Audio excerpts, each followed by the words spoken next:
যখনই একটা দল রেজিস্ট্রেশন পাবে নির্বাচন কমিশনের, আমরা যখন গেজেটটা করব, আমার কাছে এই 54টা দল আমাদের কাছে বড় ছোট নাই, 54টা দলই আমাদের কাছে সমান, আমরা সমান গুরুত্ব দিয়ে দেখতে চাই। নিবন্ধিত সব দলই কমিশনের কাছে সমান, এই মন্তব্য 13 নভেম্বর করেন সিইসি। তবে নীতিগত সিদ্ধান্ত যাই হোক, নানা দলের চাপে সে অবস্থানে থাকতে পারেনি নির্বাচন কমিশন। এত মানুষ হত্যার প্রেক্ষাপট তৈরি করেছে, সেই দলগুলোর সাথে নির্বাচন কমিশন কোনোভাবেই সংলাপে বসতে পারে না, যেমন জাতীয় পার্টি। জাতীয় নির্বাচন সামনে রেখে বিশেষজ্ঞ, শিক্ষাবিদ, নারী প্রতিনিধি সহ তাদের সংলাপে সামিল হয়েছেন বিশিষ্টজন। 19 নভেম্বর পর্যন্ত আলোচনা হয়েছে 48টি নিবন্ধিত দলের সাথেও। নিবন্ধিত 55টি দলের মধ্যে বাকি থাকা জাতীয় পার্টি, জাসদ সহ 60টি দলকে শেষ পর্যন্ত রাখা হচ্ছে সংলাপের বাইরে। তবে এই সিদ্ধান্তের কি কারণ তা জানাতে চাননি এই নির্বাচন কমিশনার।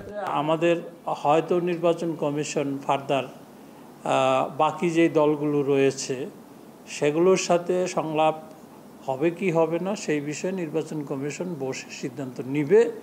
এখনও সিদ্ধান্তটি চূড়ান্ত হয়নি। বর্তমান নির্বাচন কমিশন কারোর কোনো চাপে কোনো কাজ করে না, এটা তো আমরা বিভিন্ন কাজে কর্মে দেখতেছে। তো এখানে কোনো চাপের বিষয় না। কারণটা পুরোপুরি কি বলে যে আমি বলতে চাচ্ছি না। জাতীয় পার্টিকে অ্যাভয়েড করার সংলাপে আমি মনে করি নির্বাচন কমিশনারদের শপথভঙ্গ হয়েছে, তারা নিরপেক্ষতা হারিয়েছে এবং একই সাথে দেশের রাজনৈতিক সমস্যা আরও জটিল আকার ধারণ করছে।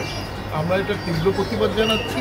অন্যদিকে 2018 ও 24 সালে আওয়ামী লীগের মহাজোটে থেকে নির্বাচনে গেলেও ইসি সংলাপে ডাক পেয়েছে মাহিবি চৌধুরীর বিকল্প ধারা বাংলাদেশ। কারণ কেন্দ্রের ভিতরে থাকে আপনার দলীয় কর্মীরা।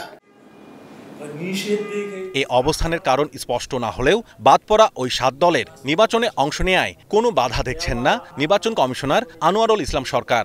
নিবন্ধিত দলের তো নির্বাচনে অংশ না নেওয়ার বিষয়ে তো আমরা কোনো সিদ্ধান্ত দেই নেই। নির্বাচন কমিশন তো এই বিষয়ে বলে নাই যে নিবন্ধন থাকার পরেও তারা ইলেকশনে আসতে পারবেন না, এই কথা তো আমরা বলি নাই। 5 আগস্টের পর জাতীয় পার্টি ও আওয়ামী লীগের জোটে থাকা 6টি দল নিয়ে রাজনীতির মাঠে চলছে নানা সমালোচনা ও বিতর্ক।